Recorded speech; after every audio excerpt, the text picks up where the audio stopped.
منگل کے روز پارلیمنٹ میں وزیر اعظم نریندر مودی حزب اختلاف کے لیڈر غلام نبی آزاد کی اگلے ہفتے ہونے والی رخصتی کے موقع پر خراج عقیدت پیش کرتے ہوئے جذباتی ہو گئے اور ان کے ساتھ اپنے تجربات کو یاد کرتے ہوئے مزید تعریف کیا اور کہا کہ حزب اختلاف کے لیے ان کی جگہ لے پانا بہت مشکل ہوگا۔ وزیر اعظم نے ان کے ساتھ سیاست میں آنے سے پہلے کے تجربات بتایا۔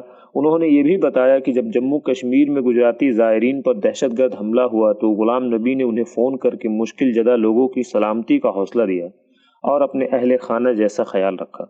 غلام نبی آزاد 15 فروری کو اپنے 28 سالہ خدمات کے بعد راجیہ سبھا سے فارغ ہو جائیں گے۔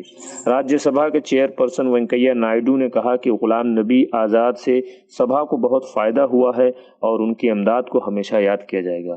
15 فروری کے بعد راجیہ سبھا میں جموں کشمیر کا کوئی بھی نمائندہ نہیں ہوگا کیونکہ اسے مرکزی ریاست بنا دیا گیا ہے۔